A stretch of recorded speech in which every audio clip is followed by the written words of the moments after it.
topic, this articulation, this cooperation between the public and private sectors. This is a subject that any country is interested in whenever they are planning to implement their professional training programs. I have the honor to welcome experts, Mr. Emmanuel Andreas Woodrich, Senior Advisor, International Affairs, from the SFIVET, the Swiss Federal Institute for Vocational Education and Training. And allow me first to make other announcements. But the second speaker I would like to introduce is Ms. Ursula Reynolds from the ETHZ. She runs the ZMETs at the ETHZ. Professor Ursula Reynolds.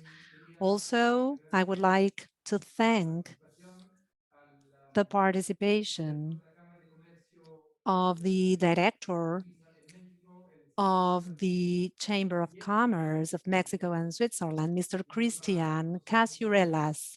He's going to share with us some examples in Mexico, in particular, about VET, the implementation of VET in particular on the part of the Ministry of Education in his country of residence.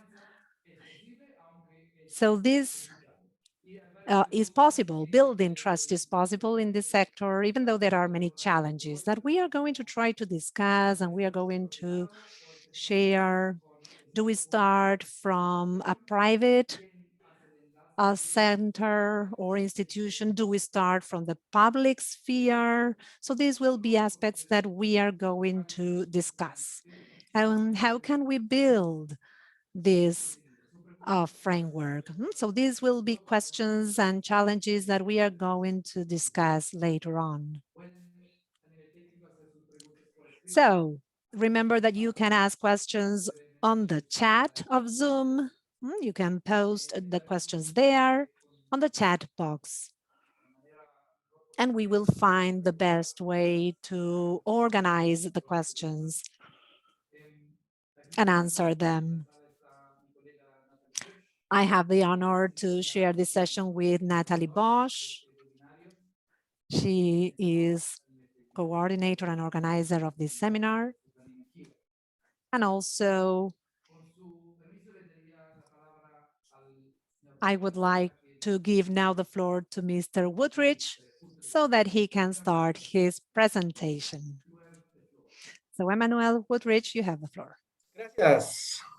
Muy buenos días a todos. Thank you very much. Good morning, good afternoon, ladies and gentlemen. Allow me to share my screen.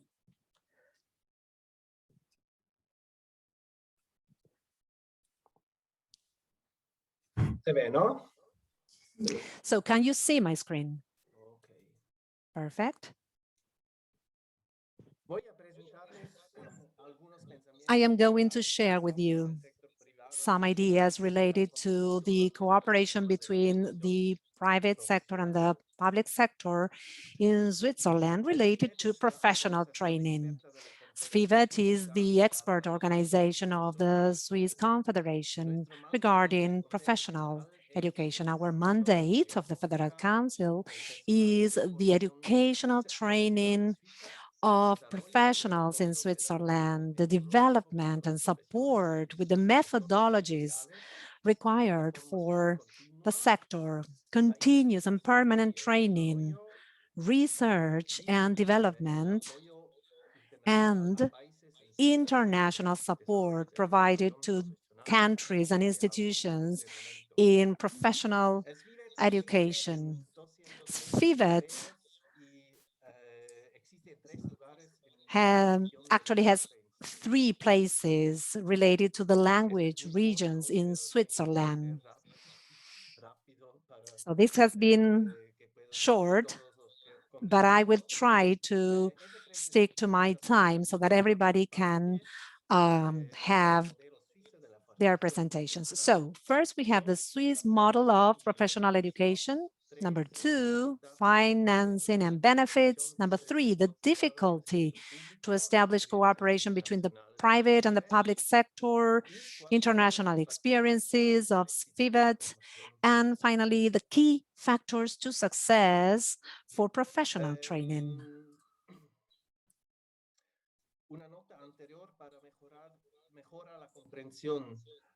So just something else that I would like to add for you to understand. By professional training, we understand a dual approach, that is to say, theoretical and practical parts. This is the case in Switzerland. So the Swiss model of professional training.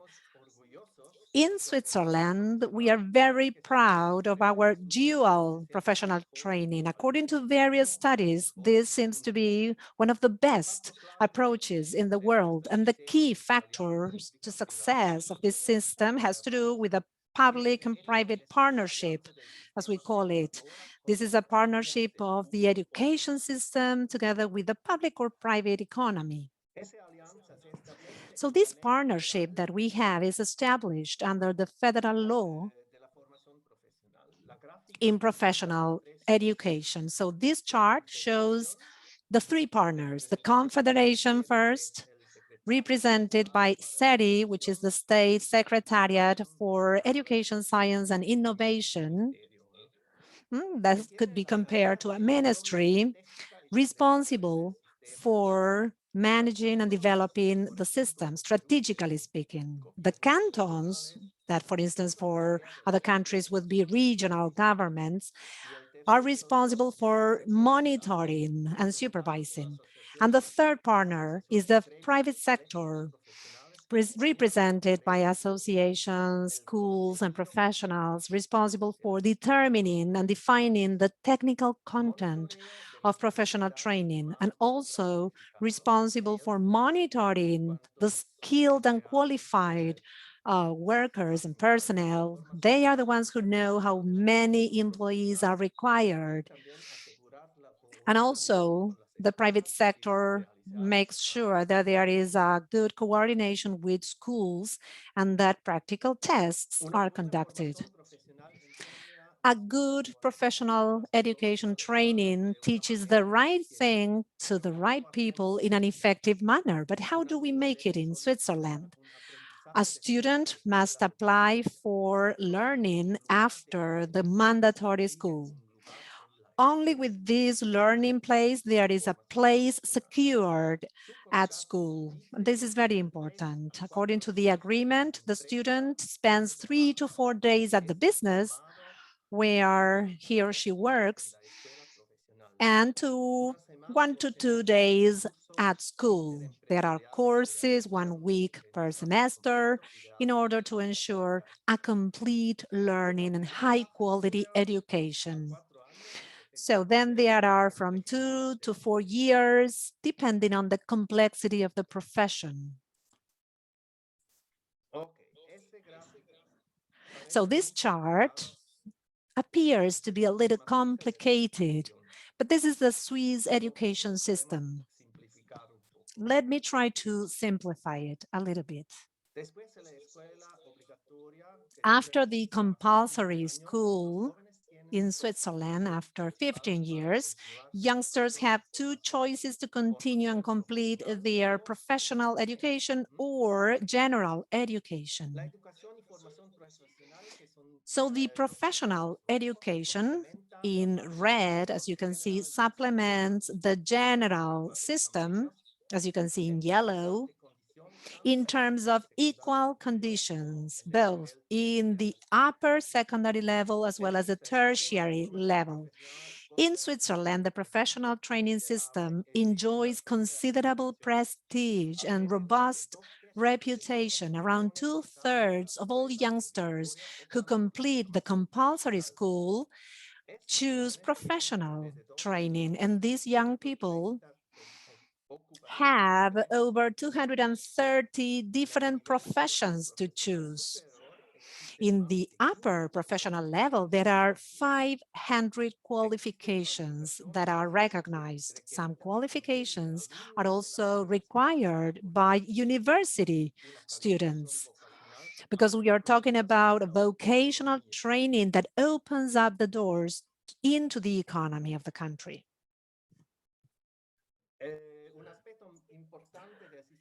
An important aspect of the education system has to do with its journey that must be complete. So regardless of what is decided for the secondary school, considering all the choices and decisions that can be made, there's no future unless there is a qualification. So this journey and these steps contribute to the completion of the training in Switzerland, even for the strongest students. The economic success in Switzerland does not depend on an academic program only. It is very important to understand that all the red boxes in particular are the responsibility for professionals of professional associations. They are the ones that take the lead in order to establish training and qualifications. They are the ones who define the content, and they are the ones who truly implement a professional training.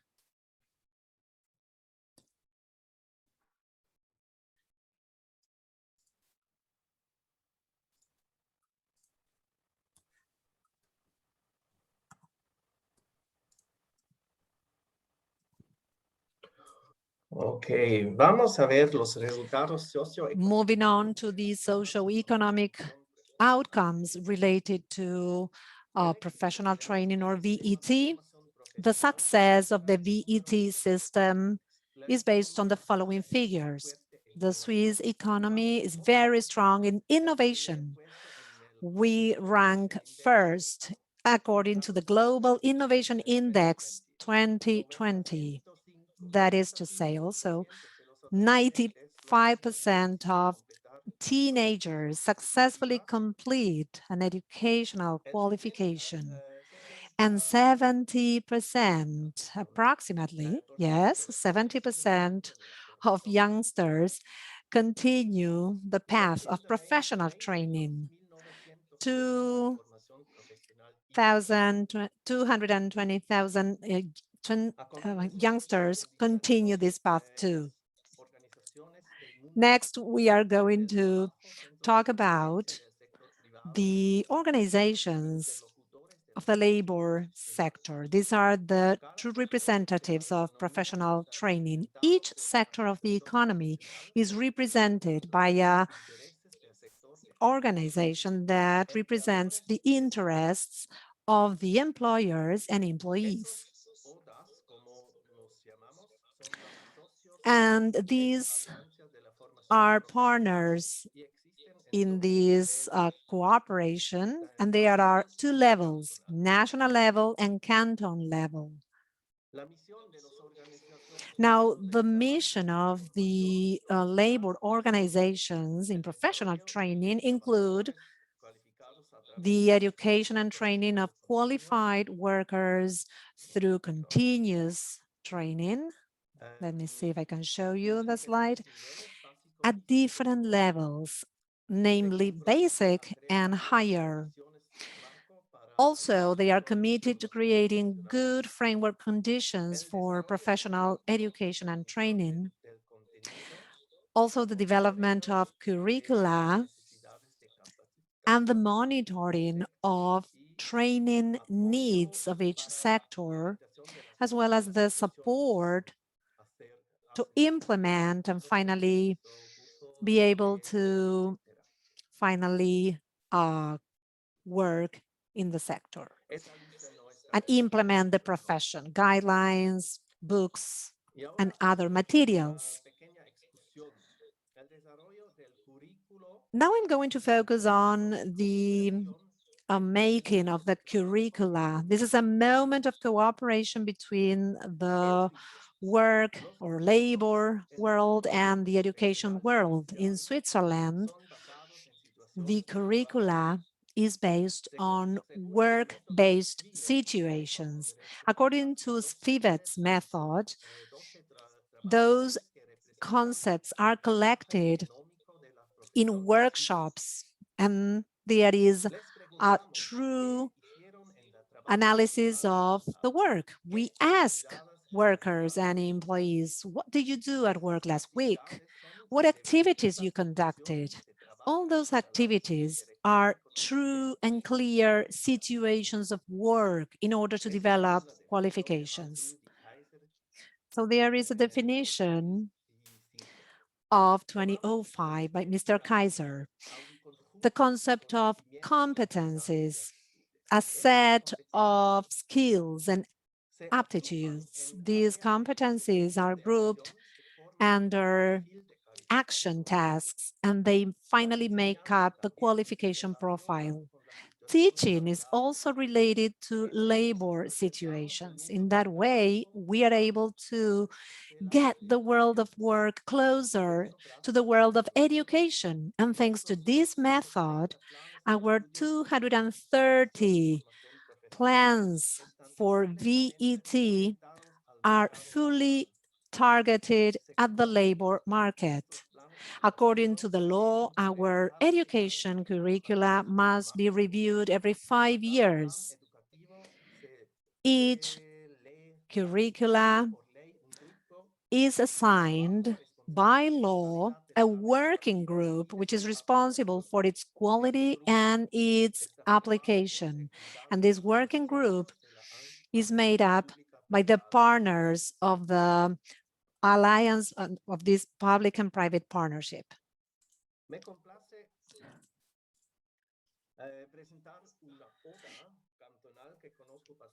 Now I have the honor to present the Canton Ode. For you to have an idea, I'm going to present some facts and figures. So this is a Canton Center responsible for the healthcare professions. They provide education services. They have 22 employees, 14 professions in the healthcare sector, even profession marketing. They have 350 members, health institutions, social organizations in the canton of Bern, and 14 associations. They carry out 150 courses. Actually, this was in 2019, and 2,400 apprentices in inter-business courses, 900 experts for qualification procedures. So these are all the activities, and these are the facts and figures of only one of many labor organizations in Bern.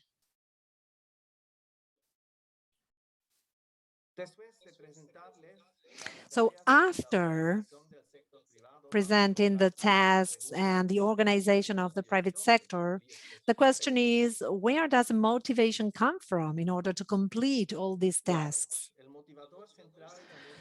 The main driver of this system should not be any surprise. These are the economic benefits. In Switzerland, Spivet was able to show through different studies that the learnings are very beneficial for businesses, even without any financial incentives. The private sector is able to reduce training costs 60%. This means salaries of the apprentices, also salaries of the instructors and trainers, the workplace, and also the learning delivery. Well, here are the figures in Swiss francs, but this is a positive balance between the costs of all the systems, 500 million Swiss francs per year. So these outcomes are attained when there is a benefit for the industries and for the individual businesses. That is crystal clear. And what else? Well, it is very important to consider that even though the benefit is the main reason, the second benefit and reason is that companies are able to ensure that they have qualified employees with relevant skills. In Switzerland, a company has a good reputation as well because the company is doing something for society, something for youngsters and for the Swiss economy. Finally, Switzerland has a long tradition of education, BET, that actually goes back to the medieval times. The challenge to establish a cooperation between the private sector and the public sector. I'm going to talk about this point and international experiences. Working in over 30 countries in the world, we know that this cooperation between private and public is very hard to achieve. But why? According to our international experience, professional training is not considered a common task of the private sector or the public sector. In general, there is a lack of trust between the world of work and government. The mutual benefit is not seen. Nobody thinks about win-win-win scenarios. They think about win-lose scenarios. But all these aspects are more related to mindsets rather than a set of tools. Together, we can make it. That's the key.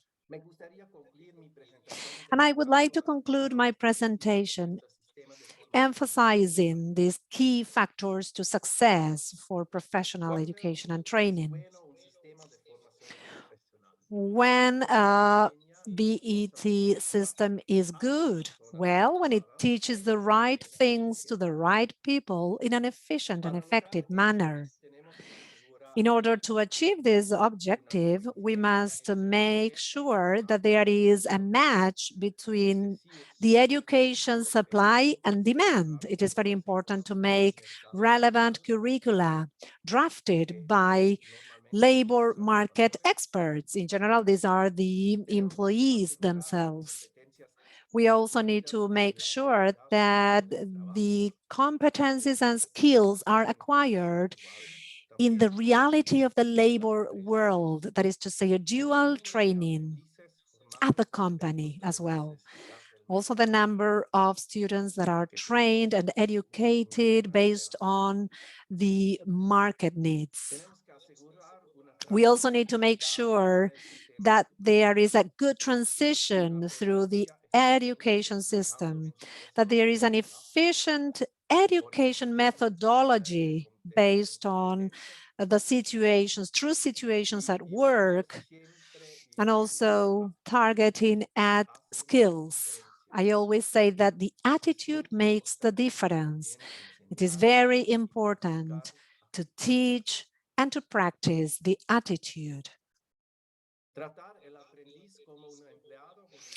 We need to treat the apprentice as an employee with a contract in place and granting some compensation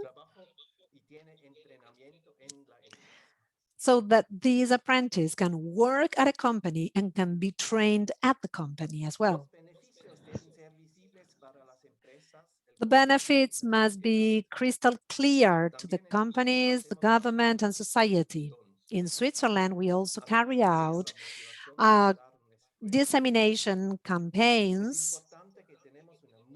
It is very important to have clear and transparent communication, which is continuous, under an institutional framework among the partners. This is how mutual trust is built. We need to have clear roles and responsibilities regulated under a legal framework. We need to have agreed upon decisions. It's also important to have common financing frameworks and formal and national certifications. And I say this once and again, the cooperation of the educational system with the private sector is key in order to have all these factors into account. Thank you very much for your attention. Thank you so much, Mr. Withrich, for such an interesting presentation. Thank you for explaining how these two sectors could actually work together. I would like to now present Ms. Ursula Renaud, who will talk about, who will present next. So you can take the floor.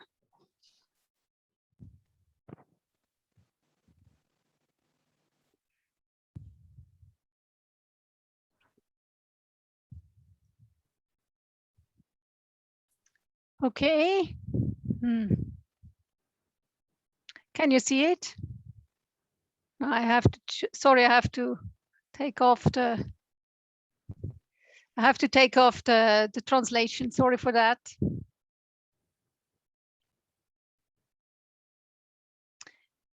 Okay, thank you very much for inviting me to this wonderful webinar. Dear Mr. Ambassador, dear Mrs. Birch, dear panelists, dear distinguished guests, it's a pleasure for me to contribute to this conference and to explain you a little bit more about what we know from research when it comes to linkage of actors from the education and the employment system. I would like to start with why is this dual education, which Emmanuel very nicely explained in his presentation, why is this dual education become a major issue worldwide? And obviously one of the main sources, main drivers is the digital transformation. In a second point, I will explain you how we can measure whether actors from the education and employment system are working together. Because if you want to improve your system, you need evidence that helps you to see where you are good at and where you need to improve your institutional framework or your collaboration. Then a third point is, what is dual education exactly? Because that's, even though Emmanuel has nicely presented what Switzerland understands by dual education, it's not so clear worldwide. And I will show you some indicators which helps you then to diagnose your own system. Finally, I will end up with the advantages of dual education for all and what are the system requirements. Now, obviously, this digital transformation, that's a driver which no one can stop.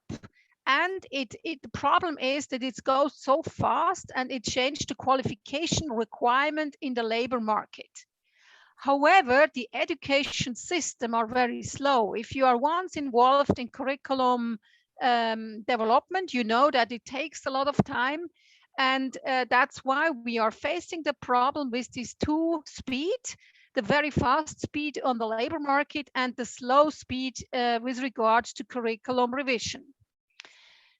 In order to understand where we have problems around the world, we need to quickly know what is an education system and what is an employment system. Here, these two, on that diagram, you see that the program of an education system is always a curriculum. In the case of vocational education training, it's obviously a different one than compulsory education or tertiary education. It leads, hopefully, to education for students and for learners.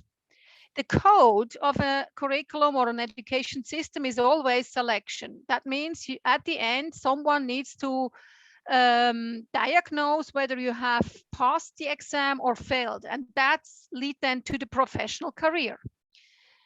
On the bottom of the slide, you see the same programming and decoding system for the employment system. Obviously, the program in the employment system is the labor market, supply and demand of labor. But it's not just supply and demand, it's about skilled labor. How well are the labor skilled or not? So therefore, the code is always payment and non-payment of a certain skill set. The problem now with regard to curriculum development, also addressed by Emmanuel in his presentation, is if you create a VT curriculum not anticipating what the labor market is looking for, so this coupling within here between the two tables, then you produce skills mismatch. And skills mismatch is one of the big problems in all the countries, because the education institution don't know what the labor market exactly is looking for. So obviously, you need to know, if you want to improve your education system, what are requirements in your labor market. And that said, you cannot just copy curricula from Switzerland to your country, because the Swiss labor market is totally different to the labor market in Peru, in Chile, in Costa Rica, or in Mexico.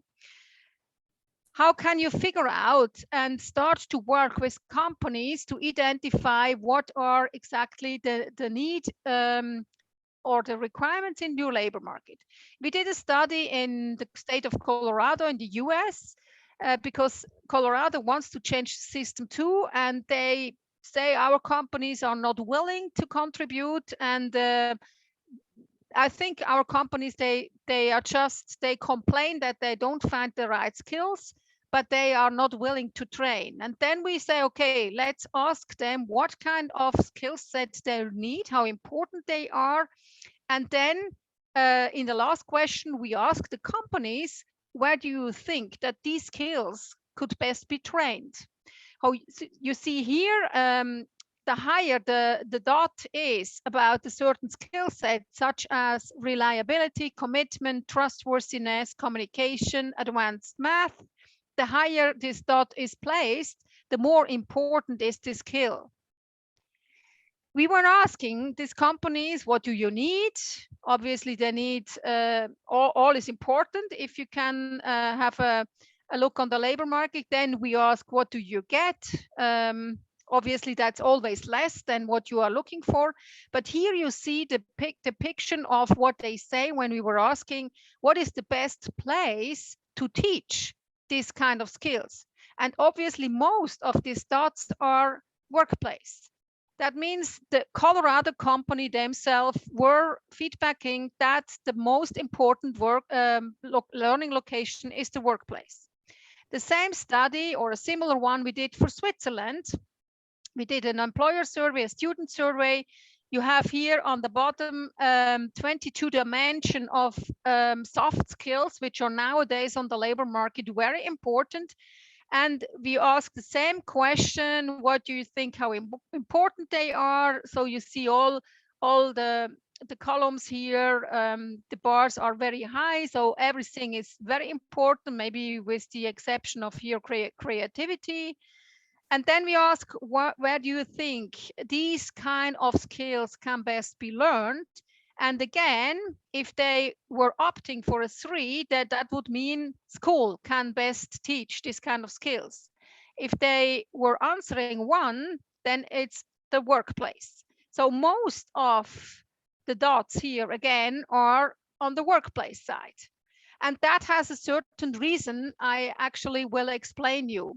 Our hypothesis for linking education and labor market is that if you really embrace the learning location workplace as a place where students can learn, you will have better outcome effects in the labor market. That means lower youth unemployment rate, lower skills mismatch, lower rate of people not in education and training, and so on. And the big advantages, and that goes back to this digital transformation, is if you learn in the workplace, you automatically learn on the best available technology. So schools in a lot of a country, they do have difficulties to invest constantly in new technology. Think about manufacturing industry, where you nowadays need a CNC machine or a 3D printer. Obviously, these tools are so expensive that schools cannot afford it, and therefore, if you can use the learning the workplace as a learning location, you don't need to invest in that. Furthermore, learning from different role models. If young people are embedded in adult teams, they learn on a daily basis how to cope with unexpected and unfamiliar situation. And that shows that that people who are exposed to substantially to workplace learning, they just learn how to cope with difficulties. And then also obviously learning work relevant skills from the beginning. That's extremely important nowadays for smooth transition from the education to the labor market. So given the fact that this digital transformation will go so fast, education system will have comparative advantage if they include the workplace training. Now, obviously, now the next problem is, okay, how can we do that? How can we organize the private sector so that they really are committed to teach and to be a part of this education program? I explain now what we are doing. If companies see that they themselves realize that workplace may play an important role, we need to make a diagnosis now, where is the country? And again, we start from the assumption that the linkage between the employment and the education system leads to a better labor market outcome. Generally, this linkage is in all processes where actors from the education and employment system interact in vocational education training. It should help to improve the labor market outcome. So what does this mean, processes? It means in the design phase, as Emmanuel said, when you develop the curriculum, at that point, you need to bring actors from both sides together. And then obviously very important is the application phase. How much time is spent in the workplace and how much time the students spend in the school. Then we measure outcome effect, and nowadays, every 3 to 4 years, you have to go through a curriculum and see whether it's updated or not. So I cannot go into the detail due to time restriction, but I show you now the benchmark across countries. The highest score for this education linkage index obviously do have these top performers in vocational education training: Austria, Switzerland, Denmark, Germany. But we have also countries here in purple color, like Benin, a developing country in Africa, is above the average of our benchmark. And then on the other side, and this is maybe of interest to you, not really high linkage does have the country of Chile as well as Costa Rica. So I show you here a little bit more in more detail what are the difference between Chile and Costa Rica. You see, and here you see Benin. Obviously in Benin, they have a well-organized industry, even though they have an informal labor market. They have 2,000 association where companies or workshops, informal workshop, discuss about training. And recently, couple of 10 years ago, 10 years ago, I would say, Benin government says, okay, now these students, they add 1 day school. And that produces these better linkages. And we see that they have also a better outcome in the labor market. However, Chile, for example, as a country, you see they have almost no linkage in the design phase. Qualification standards are not designed together with the industry partners, nor the examination form, nor they do have a high involvement quality with regards to companies. A little better it's with regards to the application, but far away from the top score. In Costa Rica, they recently did a lot of efforts to improve the dual vocational education. They have a little bit better score in the design phase and also in the application phase, but there is room for improvement in this interinstitutional framework between all actors.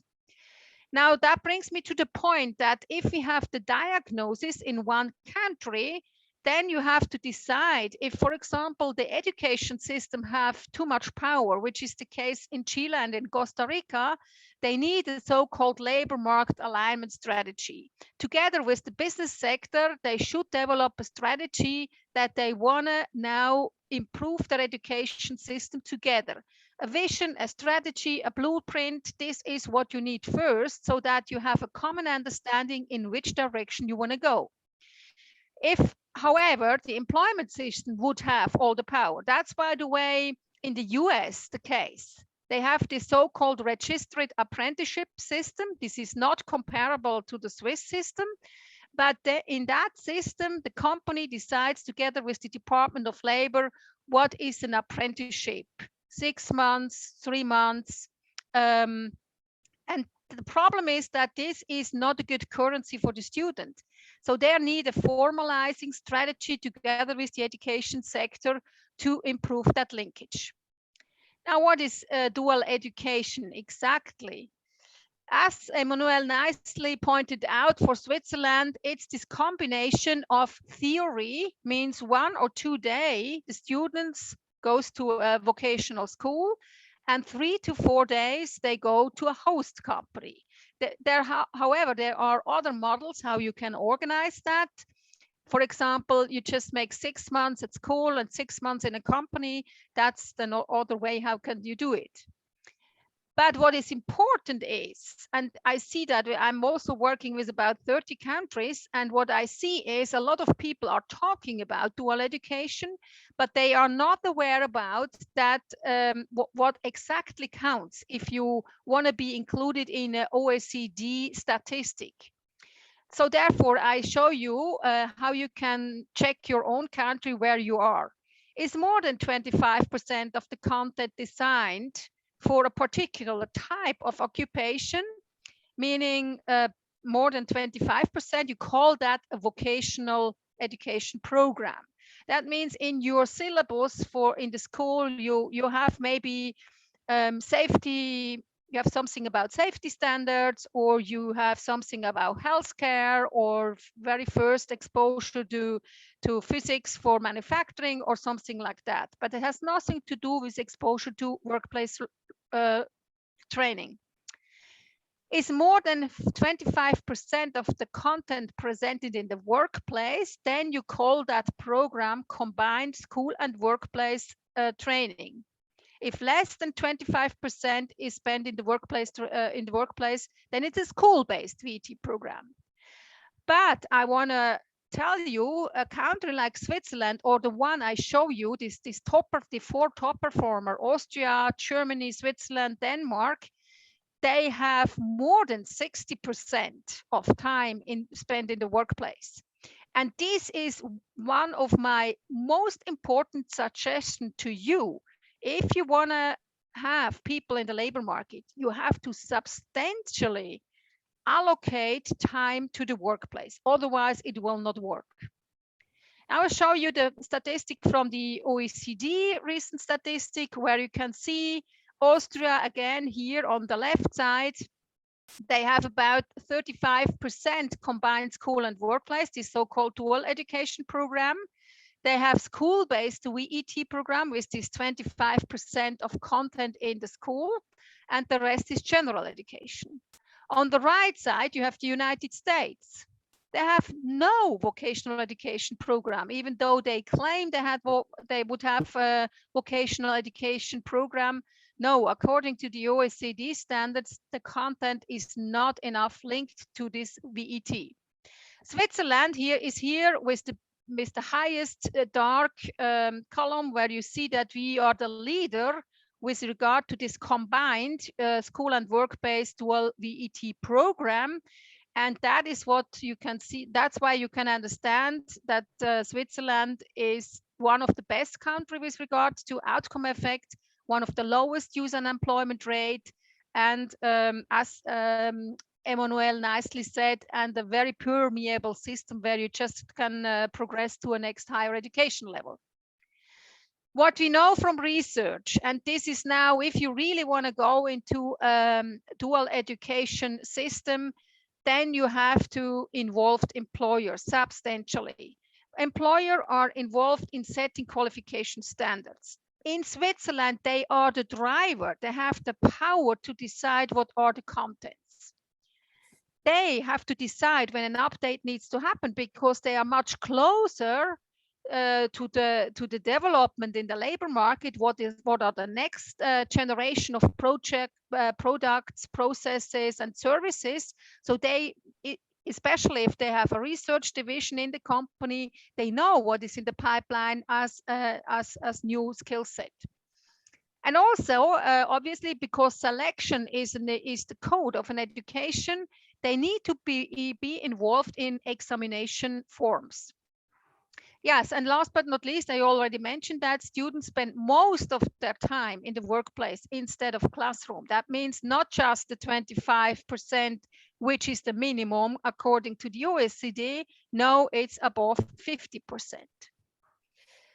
And also, Emmanuel has mentioned that there's a lot of problems regarding stigma and status of vocational education training. But if you could sell that program as a program where the students is not just a low-paid employee, no, there are VET students who earn a salary on their journey to a national VET diploma. So compared to their other classmates, if you can work in a workplace and you are a teenager in the age of 15 to 20, you earn your salary 600 Swiss francs or $600 per month. I can tell you this matters a lot to teenagers. And therefore, that's why they are proud if they're embedded in adult settings and start to earn their own money, because in the teenager age, this is extremely important that they have this transition to the adult world. I come to my last point, and this is about advantages of dual education for all.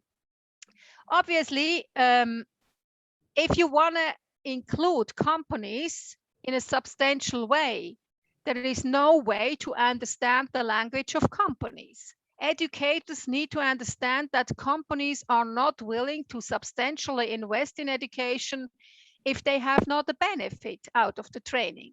So a next study we normally do in a country is if there is a VET program happening already, we can measure what is the return on investment.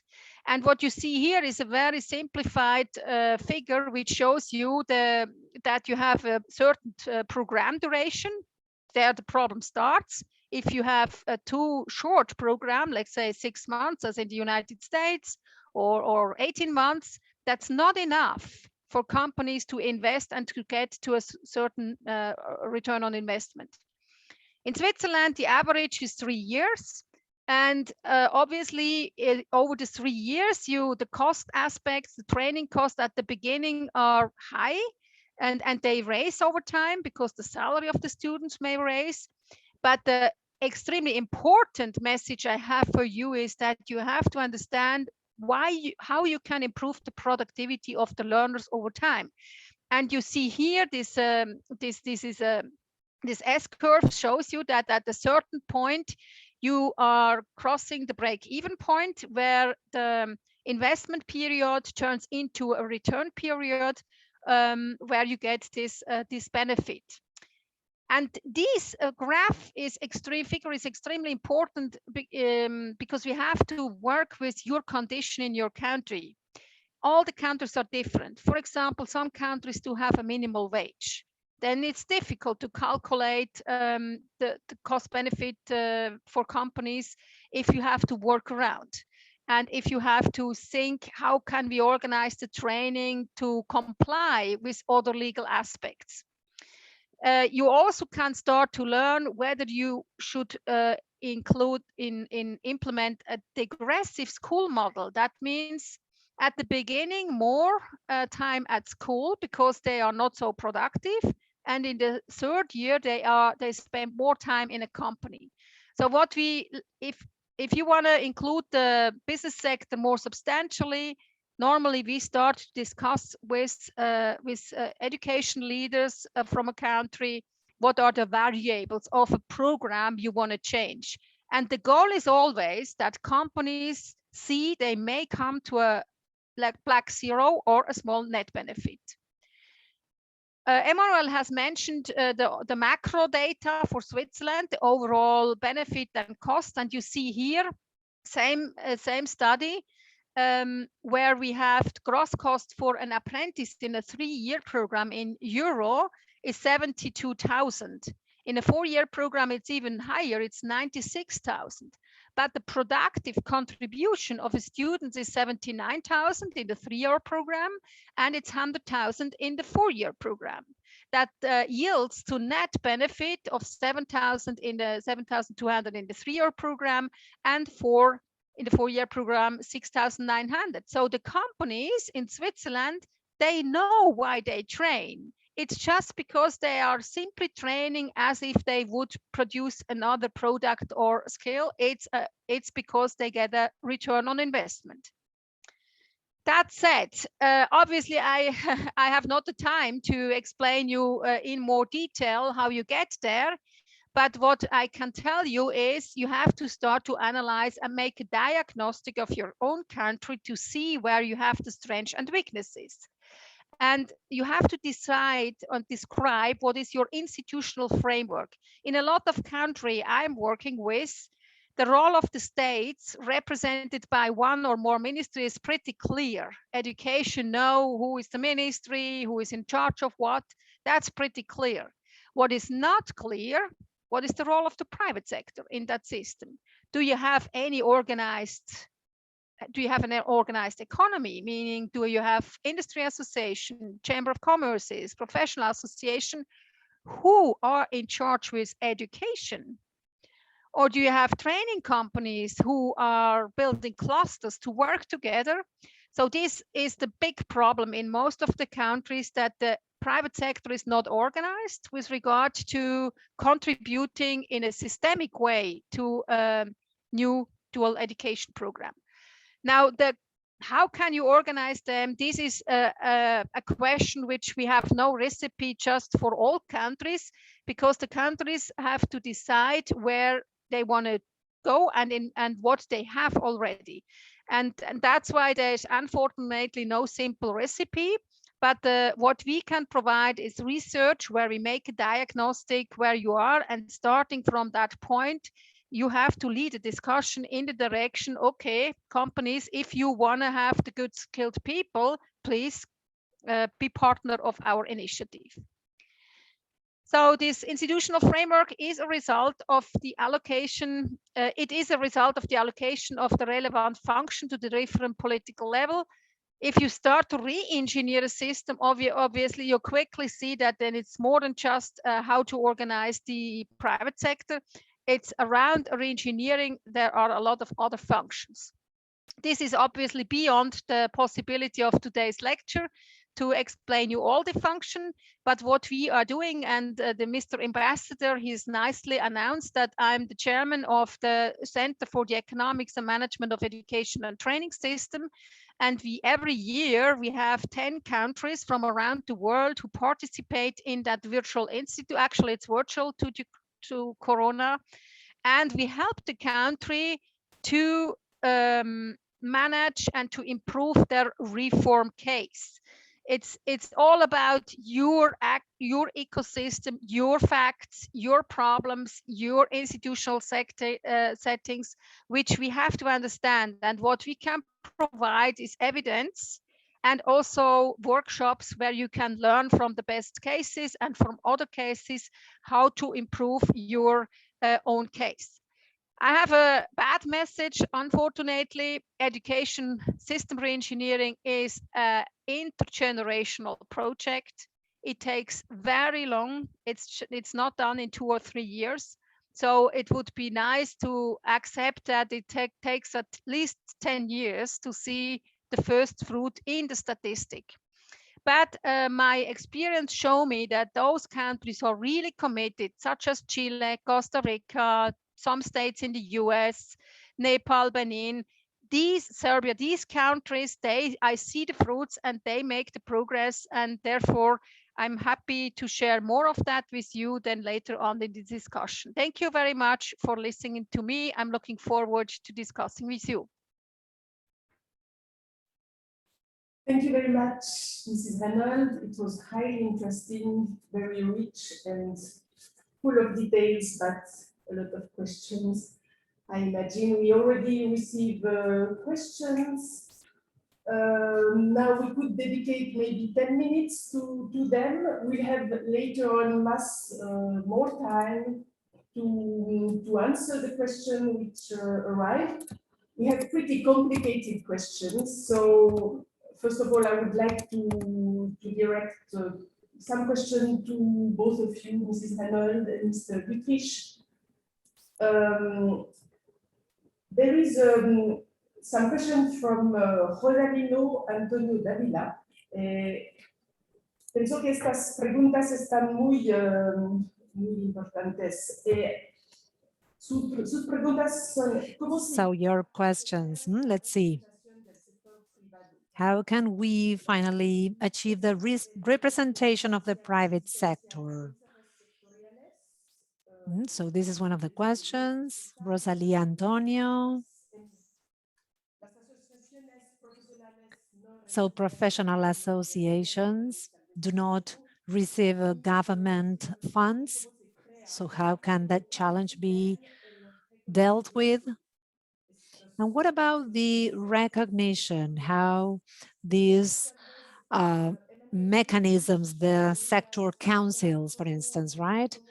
So maybe, Emmanuel, could you please elaborate on how these professional associations can act in order to interact with the government agencies? Remember that we talked about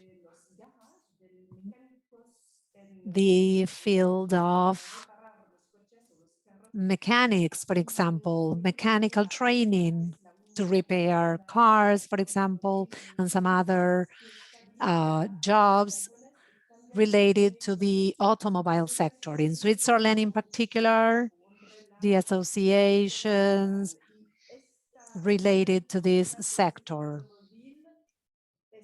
So the automobile sector, this sector promotes changes to the curricula, to the educational curricula. So the apprentices learn in the workshops, and they need to have the latest knowledge and the latest tools related to cars. So as far as I understand, the professional union of the automobile sector is responsible for promoting the changes in the syllabus or in the curricula. And there is an update of the curricula every 5 years. So we can take this example, perhaps, in order to work on it. There are many students, as you know, many professionals. So we can take this example to see how the sector councils are represented and how these are recognized. Okay. In Suiza, as Well, in Switzerland, first of all, I need to say that in Switzerland, there is not one case, but many different cases, different models, such as the centers which are paid, how they work, and how they are recognized.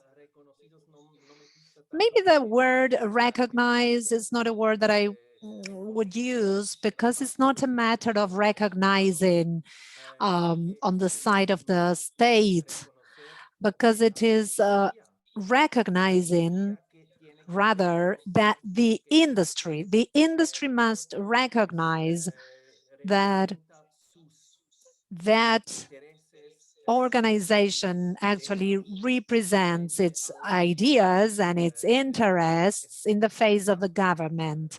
And so it's more a recognition in that sense, a recognition on the side of the industry, I would say. On the other hand, in relation to financing, in general, every business pays a small contribution, some 2,000 or 3,000 to the sector alliance. Let's say at canton level, all canton institutions pay to the national institution, let's say. So financing itself is structured in a way that every business makes a payment. It's not much, 1,000 Swiss francs approximately. Thank you, Emmanuel. And the government money to the sector, it is true that there are many investments made, so well, as a matter of fact, there are very small professions, minor professions, I would say. For example, people who manufacture violins. That's a small niche, that's a small profession. And so they also have their own professional association. But for that to happen, there is a fund mechanism that supports their representation. So this is a representation between the government and the private sector. Ursula, are you aware of that? Do you know anything else about that? Yes, of course, I know. I mean, first of all, I have to say that in Switzerland, compared to a lot of other countries, the role of the Swiss industry is regulated in a legal framework, and that makes it very strong. Second, and that is in most of the countries, this is not the case. And that's why it's more or less up to the ministry whether they really want to work together or can work together with the industry. A second point is that the financing is very clear, as Emmanuel said. It's all about Swiss companies. They take most of the costs on their own shoulder. But because they know they get a benefit out of it, and that's why we are very transparent. And we also can, if we have parliamentarian intervention, we can say clearly this is windfall profit, because why should the public sector subsidize companies if they get a net benefit out of the training? So this is totally totally in vain. We were aware 20 years ago that it was when I was in charge for running that Swiss system in my previous function, that it is a problem if not all companies are willing to train. And that's why so Emmanuel said that we have in the legal framework a so-called TVET fund.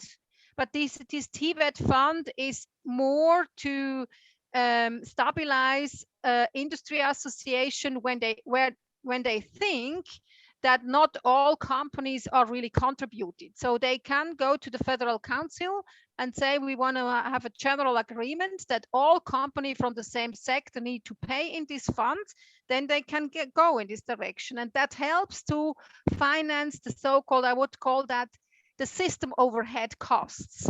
That means all the costs for association when they start to develop curriculum, and also when they had to produce the material, which is heavily in Switzerland. It's all produced by the industry association. And for that, they can establish this TVET fund, which is also regulated in our law. And Ursula, I changed to English. I guess it's for the very small professions, like the violin makers, for example. They can also profit from funds of, there's also an overall fund, or how is it done between the very small professions and this very strong associations? Yeah, that's a good point. Yeah, we have a couple of very small association, like this music instrument builders, for example, or a couple of others, which are in the handicraft, for example. If they would be recognized as an official professional association in Switzerland, they have to make sure that that they fulfill all the requirements. Means all curriculum need to be translated into 3 languages, and all the material should be translated into 3 languages and produced for the whole Switzerland. Now you can imagine, if you in the music instrument builder group, they have 25 companies in Switzerland, and obviously that's overwhelming for those companies. And for these type of association, there is a innovation fund. The federal administration runs an innovation fund, and they can apply for subsidies just to make sure that the balance and is there, and that they also can support all the apprentices in that small sector. But it's an exception, I would say. Thank you very much. And I just mentioned that we sent to all participants a booklet about the Swiss system, which contains many answers of the question that maybe you didn't have time to read it, but it's se llama Hechos y Cifras 2020 y contiene muchas informaciones sobre el sistema. So it has lots of information, as I was saying, on Switzerland's system, the Swiss system. So thank you very much, Emmanuel. Thank you, Ursula. There are many questions also regarding how to start the system, how to build trust in particular. And the best example we have is actually one of many examples.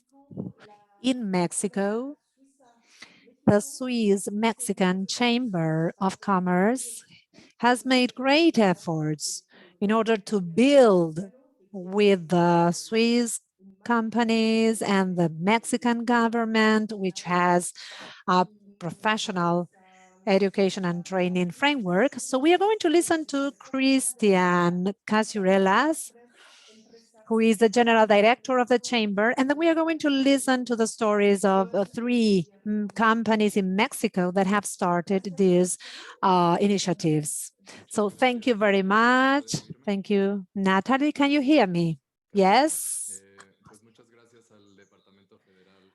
Thanks to the Federal Department of Foreign Relations of Switzerland, thanks to the presenters. Today I would like to share with you some of these aspects. And I also hope to answer some of the questions on the chat, on the Q&A box, how to implement VET at practical level. We heard Professor Reynolds and Emmanuel about how the system works in Switzerland, but we now need to adapt it to our countries in Latin America in order to deal with the different aspects in the region. These are the 50 Swiss businesses that we represent at the Swiss-Mexican Chamber of Commerce and Industry. There are a couple of Mexican companies that operate in Switzerland, but as you can see, these are companies from different industries: financial sector, foods and beverages, pharmaceuticals, and tech sector as well. We are part of the Association of Swiss Chambers in Latin America. These are 12 chambers. So these institutions in these countries can be crucial in order to promote VET. There are many examples in Venezuela, Uruguay, and other countries that are already starting with dual education. So very briefly, because this was already explained, just for you to know that in Mexico, we focused on dual education at middle upper levels, pre-university levels. This has different names in the different countries, either preparatory or other names, but this is before college. And there is a combination between theory and practice. So 1 day a week, the students go to the education center, and the other days they go to the company to continue their training. So these elements make this approach very similar to the VET in Switzerland, with some exceptions because it is adapted to the Mexican reality. Some benefits for the companies, well, they have qualified personnel according to the needs of the company. We always talk about having prepared and better prepared young people. Also, cost reduction and time reduction in training, because these people have already been trained. There is also an increase in productivity. Professor Reynolds made it clear in her slides, and also the importance of having more accurate hirings of personnel and great talents in line with the skills and competencies that companies look for. Very briefly, for you to know how the VET was institutionalized in Mexico ever since 2013. The German chamber in Mexico and Coparmex, which is a national business chamber, got together to promote this professional education model in Mexico. And already in 2015, under the applicable regulatory framework, dual education is established at federal level. So it is recognized all over the country, and it is based on competence standards, which is very important for the training itself. Some participants were talking about the technical committees and councils. This was key in Mexico. The technical committee, because it groups the education sector, the business sector through its chambers, and the government. You can see some pictures of the first meetings of the committees that we had. This is a link between the public and the private sector. So everybody sitting at the table, exchanging views and comments and making decisions is very important. So very briefly, for you to know the main stakeholders in the Mexican model, we have the apprentices in the middle, at the center, the student, as you can see. They are the key to this model. So the students are aged 16 to 20 or 18, depending on how the training lasts. Another stakeholder in Argentina, in Latin America, is the parents. It is very important. In Mexico, we saw that parents are key. So the relatives of students must be invited, particularly at the very beginning of this journey, because they need to understand what dual training contributes to their education. On the private sector side, we have the business operators. So these are the chambers, the business associations that are actually responsible to making this link between the private and the public sector. And then in each business, we have a trainer. The trainer is responsible for dual training for different sectors. Nestle, for instance, they have different technical disciplines. So there is one trainer in charge of dual education. And then we have the instructors. These are the companies, the businesses, representatives that convey knowledge. For instance, in mechatronics, the different machine operators are the ones who teach students. So students also rotate in the different positions in order to understand how a mechatronic expert operates a machine. And then there are different instructors on the part of the businesses. And then on the education sector, we have the education coordinator. This is a person representing the Ministry of Education. And as part of each education facility or center, we have a linkage manager or director. So this is the person that links the education sector and the businesses.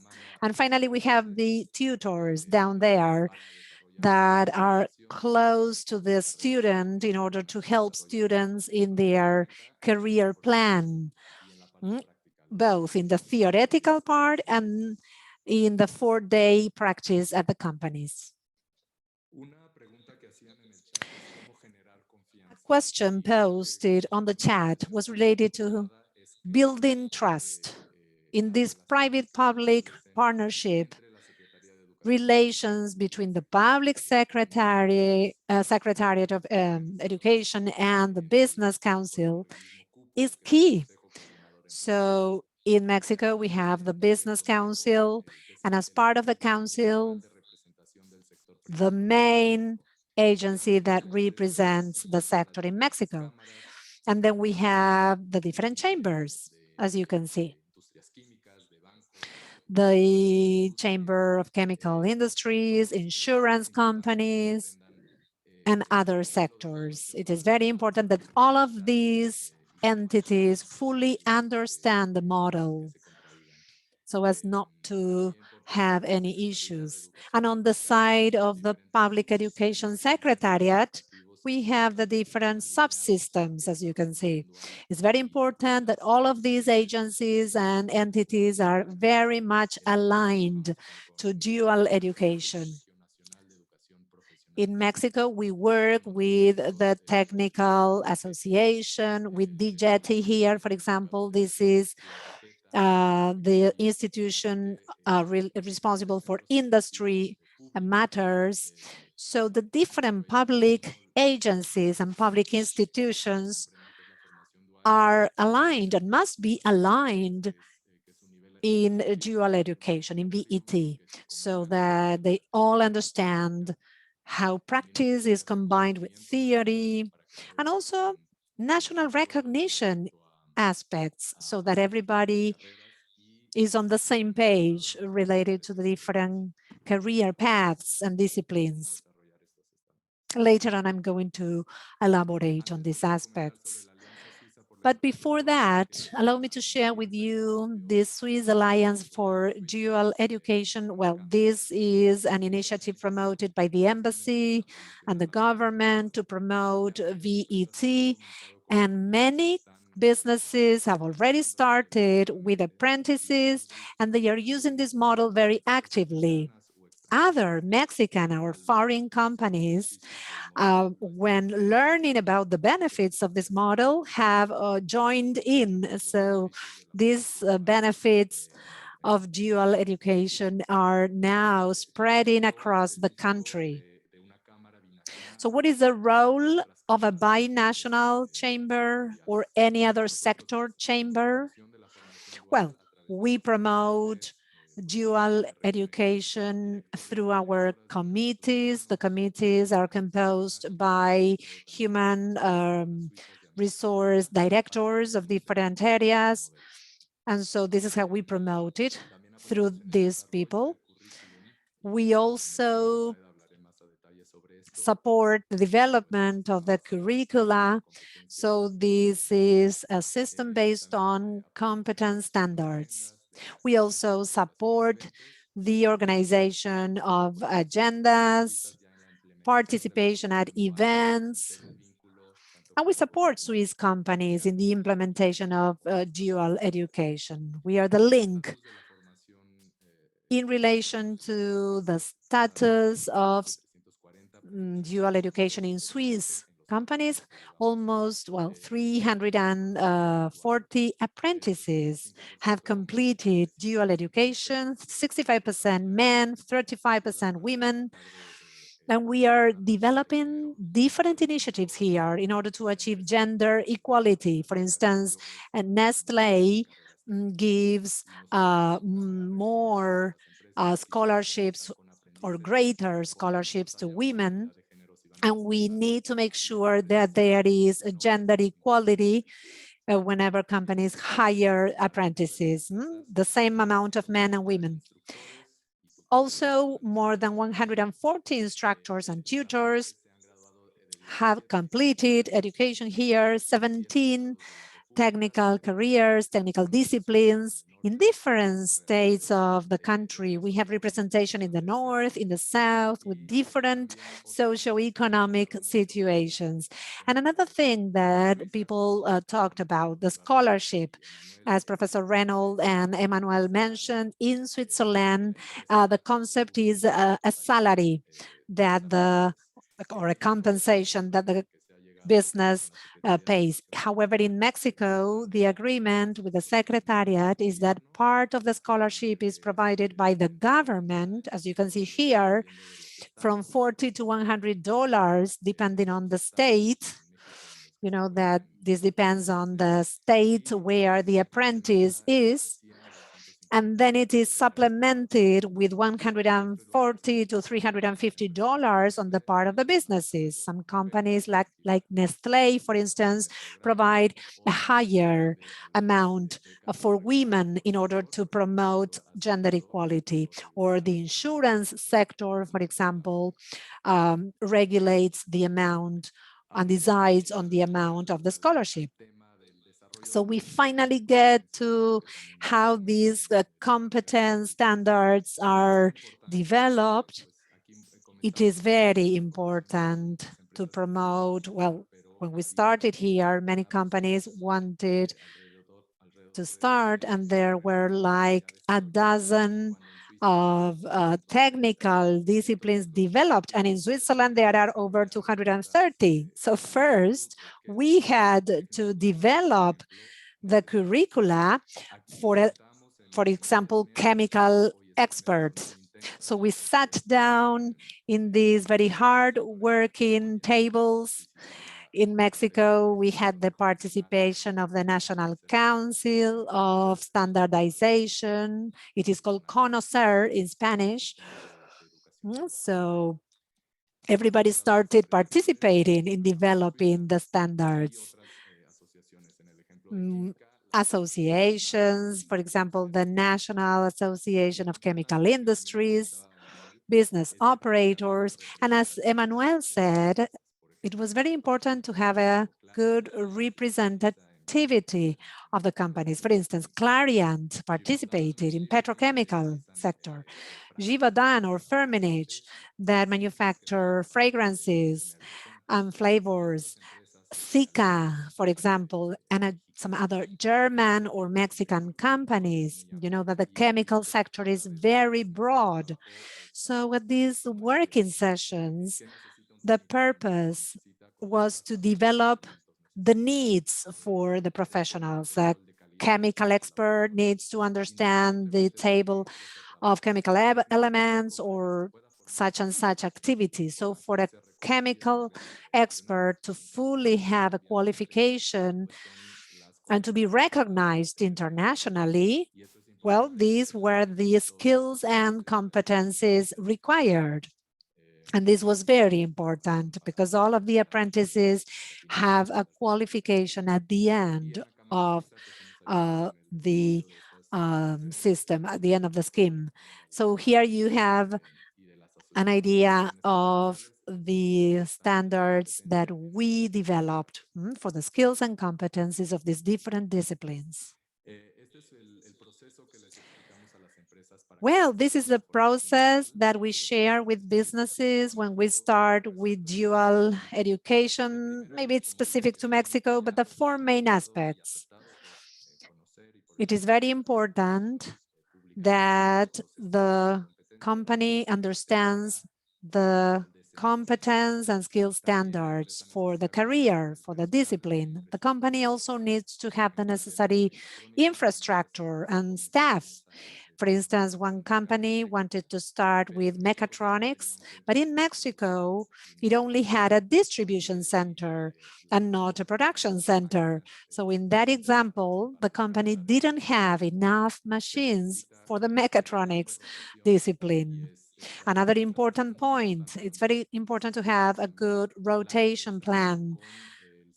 And here the company sits down with the education institution in order to define the syllabus, the subjects that the students will complete, and some other associated costs. We have a digital monitoring platform and then the certification scheme. I am getting to the end of my presentation, and I would like to share with you the main challenges and the main benefits. Challenges, well, the social stigma of technical education versus university education that we have in Mexico and I would say in Latin America as a whole. This is something that we are always trying to change.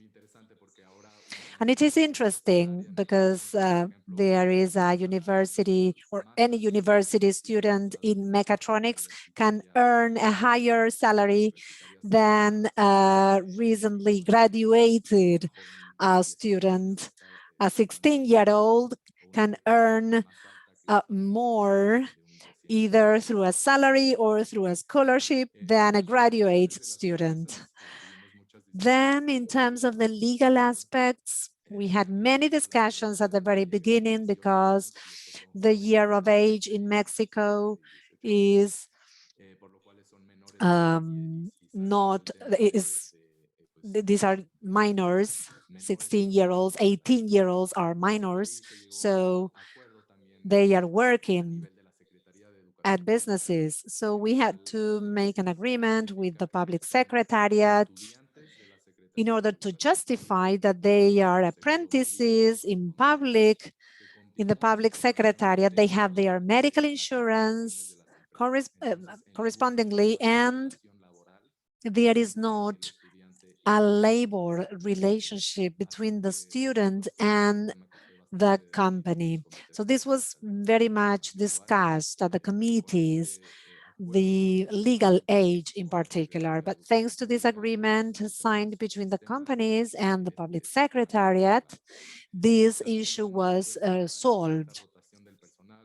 The high turnover of the staff in Mexico, this rotation of the personnel, you know that the instructors are the ones who know the technical aspects the most. However, they must be trained in education, in teaching methodologies, how to train 16-year-olds, 18-year-olds. So if there is a high rotation of the personnel, this causes costs. And then the amounts of the scholarships, well, here in Mexico, depending on the sectors, the amounts provided are different. As you know, whenever there is a change in the government administration, there is a reshuffle of the cabinets of ministries. And so fortunately, this new government has encouraged the dual education a great deal. So fortunately, this was very important for us. And one of the main challenges, not only in dual education, but for the entire productive sector was COVID, has been COVID. There was a question on the chat. Can the dual training be carried out online? I think in Switzerland, you faced this problem too. And I have examples of two companies. Zurich provided laptops so that students could continue. And Nestle, for example, is another example that implemented the video calls between the operators at the plant and the apprentices who were able to see how the machines are operated online. Of course, this is not the same as being at the plant face-to-face, but it was a good way to adapt to the reality. Unfortunately, as vaccination moved forward, the prospects are good and students started and will start visiting the companies. Actually, we have a presentation today of a company that started dual education during COVID. So we will see how it was. And then the benefits, we have many benefits. The 5 main benefits include that the young people who start dual education in Mexico are young people with few opportunities. Maybe they wouldn't, or they didn't study, didn't work, and thanks to this approach, now they have an apprenticeship and they can help their family economies. So they are working and they are studying. Another benefit is the loyalty to the companies and their values. Young people gain loyalty with the company. They really appreciate the opportunity that they were given by the business. And so they are very loyal to the companies. Another benefit is that half of the apprentices have been directly hired by the company, and the other half continue university studies. So this is not the end of the program. As I said before, in general, these are young people with maybe low income backgrounds. So now they are able to continue maybe at a tech university or engineering university. The soft skills, well, this is very important. We can really tell how young people can enhance their soft skills, presenting as a team, working as a team, and these will be young people and our young people better prepared for the labor market.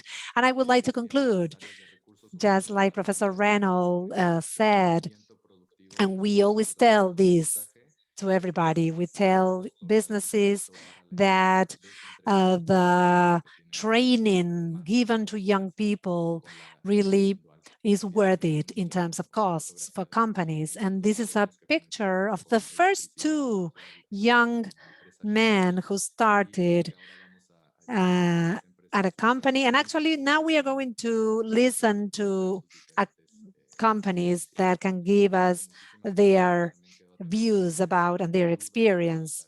So thank you very much for your attention, and I'm willing to answer questions later on. Thank you so much, Christian. Very, very clear indeed.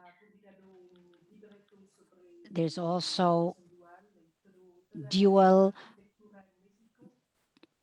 a dual education booklet on this. We will be sending this to you all. And now,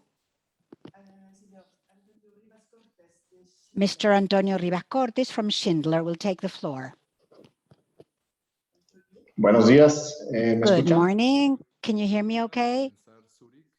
I think Zurich was going to start, excuse me, with that presentation. Let's see.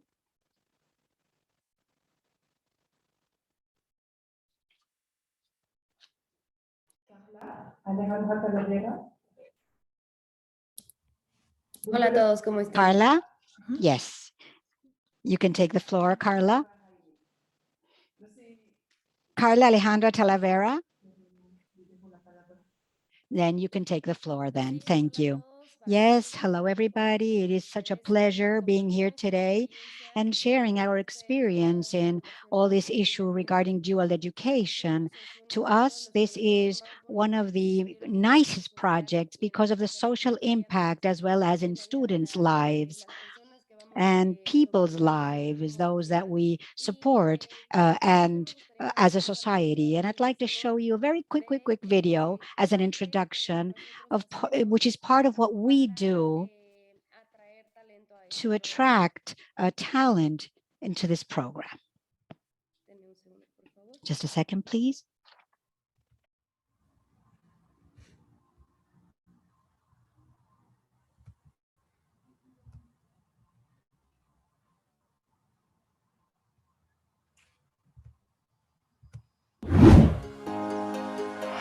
El programa de formación dual So es una this gran... dual education program is a great opportunity for students who would like to develop professionally, helping them to have an active, reflective teaching and integrated, because during 1 year they can acquire practical knowledge. In the future, they will help them to be included in the labor market for personal and professional opportunities.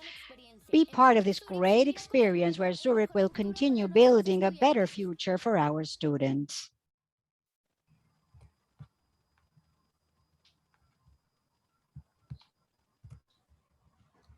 Espero que sí lo hayan podido escuchar. I hope you were able to listen to that video. Thank you. So we would like to talk to you about our experience, how we have implemented this program, some recommendations for you. And that's why I would like to share screen. Can you see my screen? Let me tell you a little bit about an introduction. As you see, this is a Swiss Express. This is called dual education. Why? Because we have created a metaphor in order to introduce this project into our organization, into our company. We start from a Swiss Express. What does it mean? This means that at the very beginning, we were assessing the whole dual education program. And part of what we did at the very beginning was to identify our goals of being within this type of program. We noticed that we could actually contribute to professional development of the Mexican youth. We can also support certification of competencies in our young, and with a positioning as an employer towards new generations, not only Zurich, but also the insurance sector. So this opens up a door or a window as a sector to generate talent pool for future generations. It also opens the window for specialized resources in terms of recruitment. Through this dual education system, we teach programs and systems and the way in which we work as a company and as a sector. In addition, this can also be interesting professional development to instructors for the program and people involved. So let me explain a little bit how this all works. When we speak about the Swiss Express. Regarding our machinery, what does that mean? Regulatory institutions, we work with the Swiss Mexican Chamber, with the Mexican Association of Insurance Institutions, with a very important role, because together with the Mexican German Chamber, they help us manage the program, facilitating some situations to certify the program, to know that we're complying with standards. They're very, very important guide in terms of implementation. We also work with CONALEP. CONALEP is the National Council of Technical and Professional Education. It is a study program which is valid in all of Mexico. This is important because this program can be implemented not only in the city, the Federal District of Mexico, but also implemented nationally. nationwide. This is part of our machinery, sort of speak of this express, and we have 3 roles. So we identify traveling apprentices, our students, also training guides, those instructors who will be training these apprentices, and we also have a support role. Those are the human resource coordinators. So we support coordinators, both of the program, trainers, apprentices, and in addition, we do have that linkage with program management per se.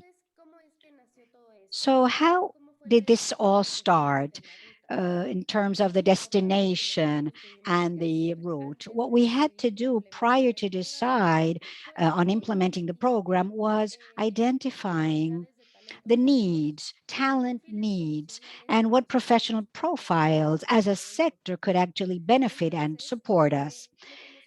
We then as Zurich, as a company in Mexico, we examined the different programs, professional programs available. These are technical programs, and it is a technical program before going into a graduate program, as Christian mentioned earlier. So we identified the accounting part, the financial and accounting part. It's a very specialized sector.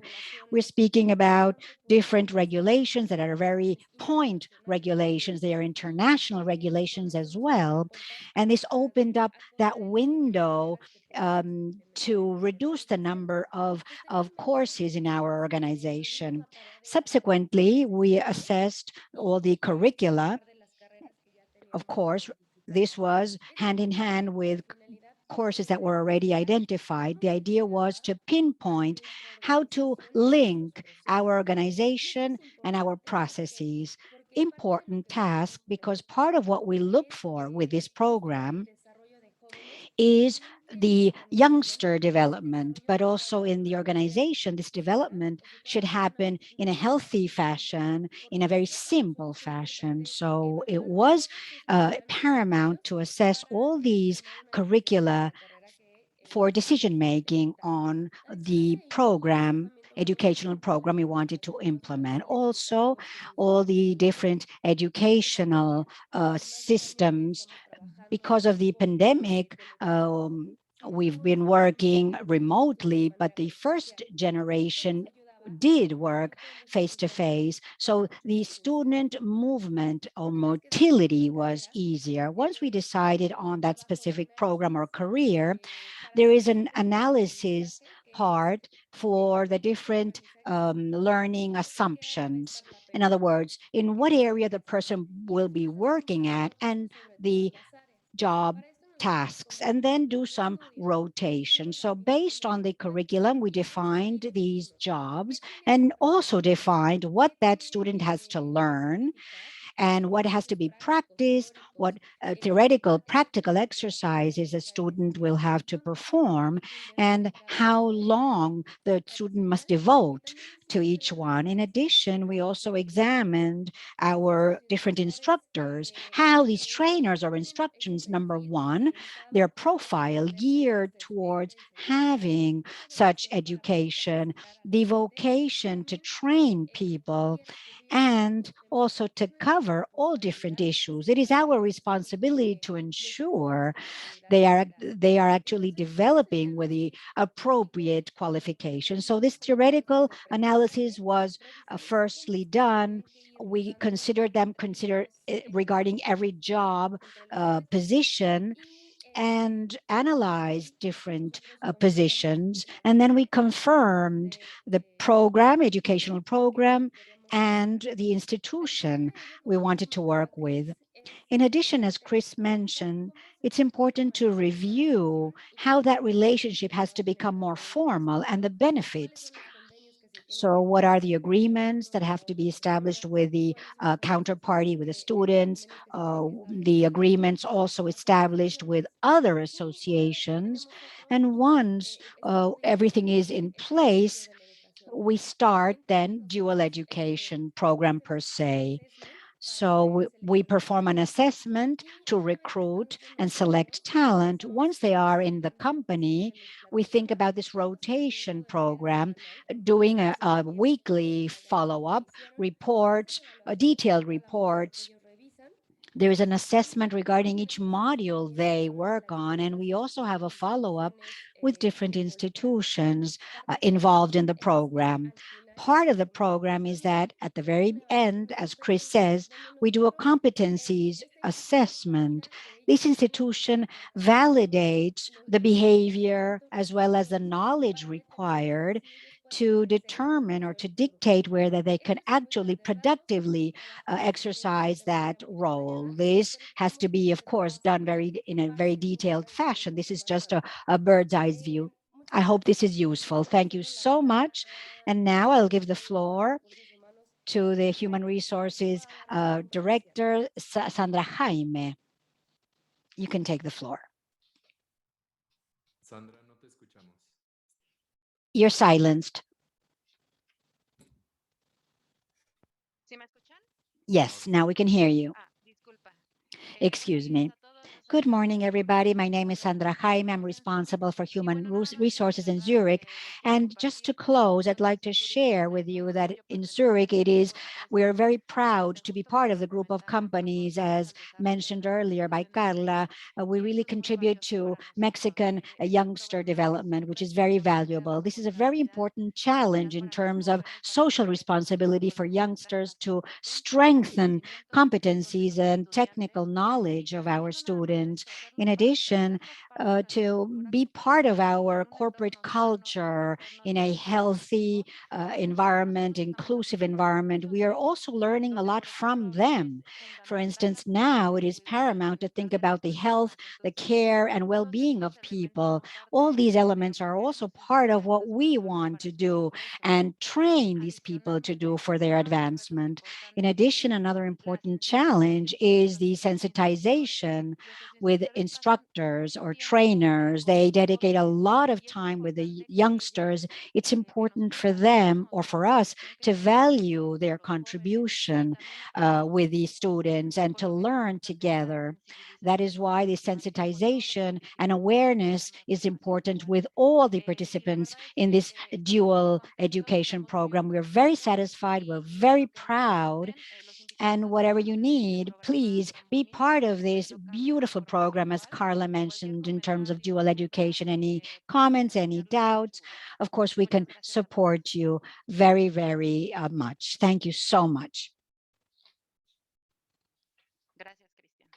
Thank you so much, Christian.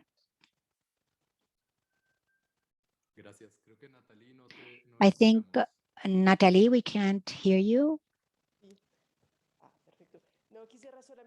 Yes, I'd like to thank you, our Zurich colleagues in Mexico, and say that we don't have much time left, and we will then have representatives of Firmenich and then Schindler.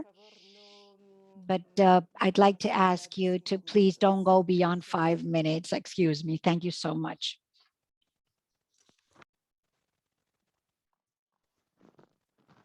Entonces seguimos como. So then, as Firmenich, we will go ahead then with our presentation. Good morning, everybody. My name is Luciana. I'm the head of human resources in Firmenich, Mexico. Gabi is our human resource leader. So she will be sharing with you some information which was already mentioned in some of the presentations. So we will go much more to the point, how we've done it in Firmenich, Mexico. And I'd like to share the fact that this is a program and it is an issue that in Firmenich Global is of great importance, both the program and also it's been implemented in several affiliates worldwide. And as Mexico, of course, we're no exception to that rule. So Gabi will share now more details on the program. We started off in Mexico.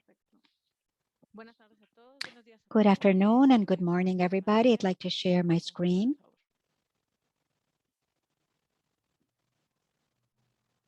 Ya, Gaby, ya se ve. Perfect. Yes. So thank you very much. As mentioned, we'd like to just share with you our dual education model implemented in Firmenich. We're very proud of sharing it with you today, our practices and also our learnings. Firmenich is a legacy, and we've been leaders in fragrances and tastes. It's always been our credentials when we talk about social responsibility, together with all this scientific leadership for a better society. And also training should not be an exception. So we bet on this model to integrate it with a firm conviction of integrating young talent and potential in a world market to drive careers, programs through experiences. The idea is to add to their lives, but also to a win-win situation. This leads to the fact that we decided to start on November 23rd, 2020, under critical situations, but we decided to bet on creating these 4 apprentices in the technical baccalaureate for 6 months. We adopted this model for now 6-month period, finishing off this generation of apprentices. This dual education model is basically to implement it. The idea was to select the apprentices, as mentioned by other presenters, to detect and examine what needs we have as a company. In Firmenich, we are a company with a great passion and specialization in each one of our areas. And in this examination of identifying needs, we defined what profiles we also needed in our company. We realized that we needed technical, more trained and qualified, let's say both social and technical areas. And that was the analysis performed in terms of maintenance and perfumes and tastes. That's where we started our pilot program. During the process, we also worked together with CONALEP, which is the academic institution, and what they do a student pre-selection, and through selection processes and interviews, we also have assessment processes to assess them in their different techniques, competencies wise and in terms of their skills for decision making and assessment. The idea is to know how much they can actually join our culture and work.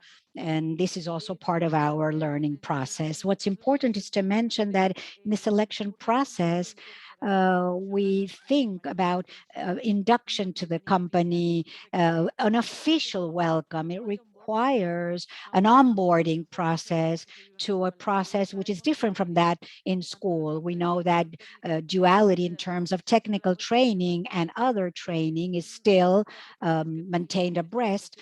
And these 4 apprentices, at some point in time, they were mixed physically, they were at the company, and other times they were remote online, especially to take care of the COVID situation. So we can continue incorporating these people, and it was much better in terms of the incorporation process. In terms of resources, we work a lot on culture, in managing change, internal publications and communications for leaders and mentors, and for our area collaborators. If somebody comes to my area who is new, what will they do? How will the teaching process and learning process be? And also to bet on their development.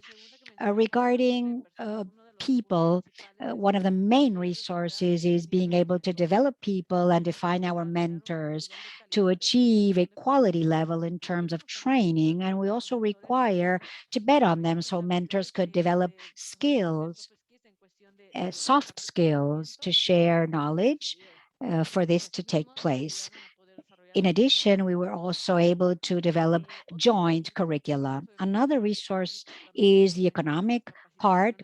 When we talk about mentorships, scholarships for our apprentices, and also supports and scholarships to apprentices, mentors and apprentices, especially due to the pandemic. Some of these teams had to be divided.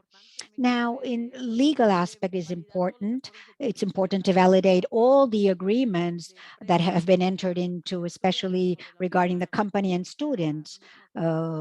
At and the academic institution, educational institution, those are part of our resources. The idea is to have, to continue supporting and promoting these initiatives today. It has led Mexico to a different level. The curricula is developed twofold. First, we review the competency standard regarding the program. What is the profile of the graduate person, their programs, their modes. They must be once a week online with their school or college with all the resources and means to do so. These curricula are adapted regarding also the rotation program for apprentices to happen in a same area, maybe not have just one role, but to explore different roles within the same team. Obviously, this is much better and enriching for each one of them. So we also want to share with you that given these 4 apprentices, our pilot and first generation of apprentices, 50% formally become employees of the company. We're very proud of incorporating them and giving them that opportunity. And in addition to this company implementation, other areas said, we would also like to be part of dual education. What should we do? Like security, like safety, like health, quality. The idea is to continue on with the apprentices, not just those we have, but incorporate new apprentice generations towards other areas. They said, we'll wait, we'll see how it works. And today they see the outcomes, and they're more and more adding on to this generation. This is regarding Firmenich, and we would like to share with you these success cases and provide all our support to make it possible. And obviously, we really recommend dual education. It exists, and today and nowadays, it's something that is alive. And we're very proud at Firmenich to start our first generation November last year, and we're looking forward to new generations. Thank you very much. Thank you very much, Gabriela. And now we move on to Mr. Antonio Rivas Cortes from Schindler. Hello, can you hear me? Yes, we can hear you. Perfect. Can you see my presentation? Yes, we can. Perfect. So, I don't have much time, so I think I'll focus on the key information. First, I am Antonio Rivas. I am in charge of quality and technical training for the Americas. And as a recommendation for the panelists and participants, I believe that anyone who would like to join the dual education program, first of all, must be fully persuaded that this program is successful. Anything that is done in a compulsory manner is of no good. So I think that first we need to sell the idea to the business so that everybody is absolutely persuaded, and so that these efforts are fruitful. When I was studying at university, of course, this was not part of a dual education, but I remember, and this is something that Emmanuel also mentioned, every curricula starts with the interaction between the real world and university. I remember that I did my practice at a German company, and I remember that I met many students who came from Germany, and they told me that they were part of a dual education process, and I didn't know what they meant at that time. I was just doing my internship, let's say. So at that time, I could see the importance of this exchange. The few Mexican students and the German students, the difference was huge.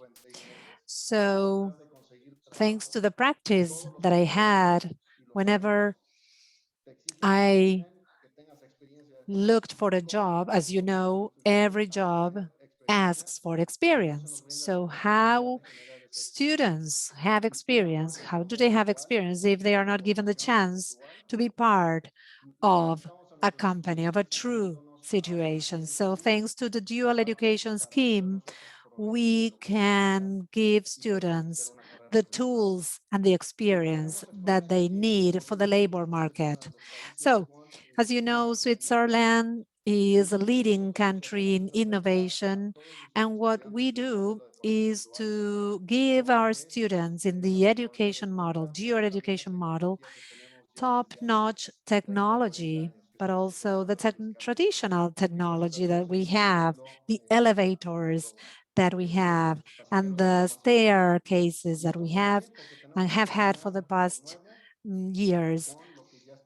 This is important because we need to show them the new and the existing. For example, the subject called electromagnets. This is a subject that we deliver at the technical aspect, at the facility aspect. So we give technologies to the students, but we also invite students to the facilities, to our training centers. The contribution that we give, in general, we open the doors of Schindler to all students. So from the very first day, they feel part of the company and they are absolutely exposed to the infrastructure of the company, to the staff. And as Christian said, as we are an international company, we have engineers, residents, expats who are living in Mexico, and students have this chance to interact with all of them in order to improve their interpersonal skills. So this is like a working network, like a network that will be very useful to them in the future. We also have certified staff, qualified staff. We have instructors and trainers, but then every leader of each area has a specific person responsible for it. In the maintenance part, in the laboratory part, the supervisors of those areas are the ones who instruct and train students under the appropriate security and safety standards. And we also provide a scholarship as many sister companies because we think that we can be a brand differentiator. We want to position our brand in the minds of our students. Our methodology consists of 3 semesters, and there is support related to transport.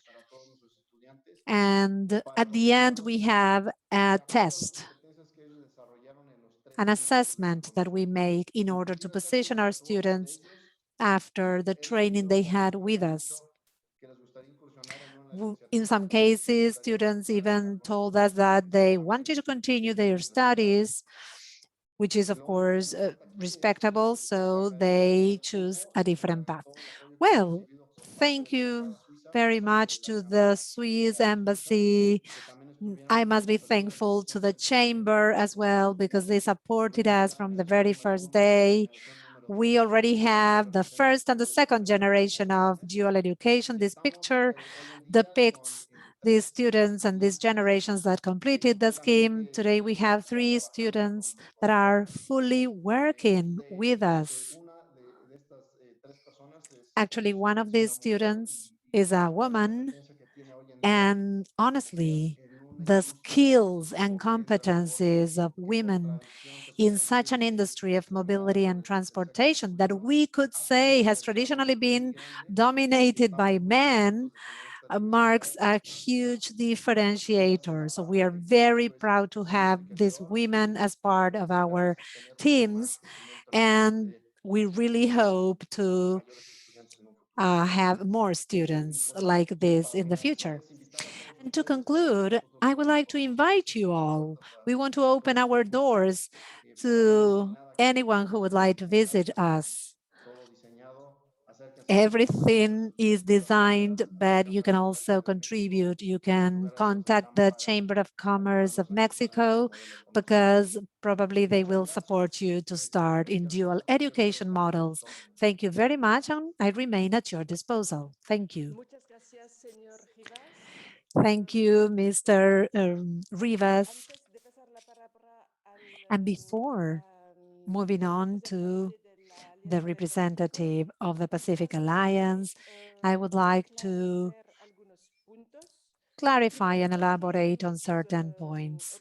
First, well, the reason of this for this seminar, we know that the education gap that was promoted further by COVID, we think that dual education could be one of the responses for Latin American generations so that young people and adults can have a good salary, a good job, and not be excluded from the market.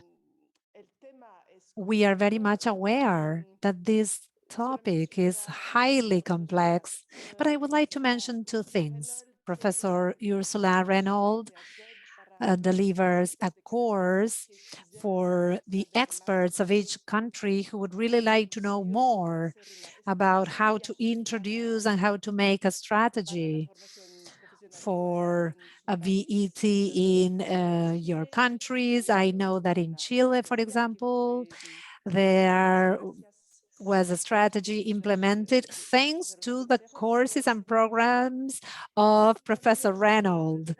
And also, on the part of Switzerland, you should know that we keep on publishing material, and the Federal Institute is also always organizing workshops and lectures abroad. We are very much aware that COVID has really made things difficult, but I am confident that Professor Reynolds is very much proficient in digital platforms to deliver the courses, probably. I'm not sure if this will be the case in the future, but probably for the near future, this will be the situation. So now I would like to give the floor to Mr. Santiago Fernandez de Soto. He is the head of international relations at the Ministry of Education of Colombia. Thank you very much. Thank you, Natalie. Thank you very much for this opportunity. In my category as coordinator of the Technical Institute of Education of the Pacific Alliance, I would like to thank on behalf of the 4 countries which are part of the Alliance for the contribution of the Swiss government from the Federal Department of Foreign Relations to our countries. This forum is very important to enrich the education sector and labor sector of our countries. Understanding how the Swiss system through VET has been able to establish such a sound and robust contribution to education and employment is for us a very important benchmark of how these initiatives can promote some lessons learned in the region from the VET experience in Switzerland.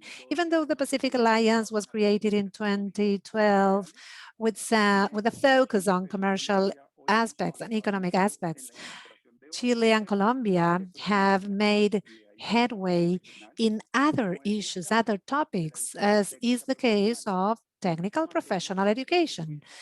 And in this aspect, Switzerland has a long tradition, which remarkably favors our education group, technical education group, in order to strengthen the professional technical education and the cooperation between the productive sector and education. With the Alliance, we have worked decisively with observer states and partners in order to strengthen the technical education of our 4 countries. Understanding which strategies will help us develop capital, human capital, and promote the competitiveness of our country's economies with a view towards overcoming economic inequalities and attaining inclusion in the region. There have been different studies from the OECD, for instance, the cost and benefit education study, that have shown that the best way to overcome the gaps between jobs and education is to strengthen the professional technical education, because this is the best way to respond to the needs of the labor market, which in the 21st century requires immediate skills, as well as specific cognitive skills and professional skills, making a true transformation of the productive structure of our countries.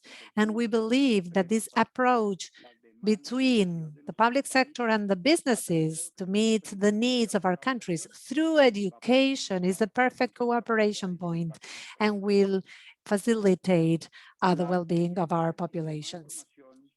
The experience of the Swiss VET, as Mr. Woodridge very well explained, allows us to understand the public and private partnership, which is not impossible, quite the contrary. It is possible and very beneficial. We also highlight the Swiss perspective of the win-win-win perspective or method between the government and the private sector.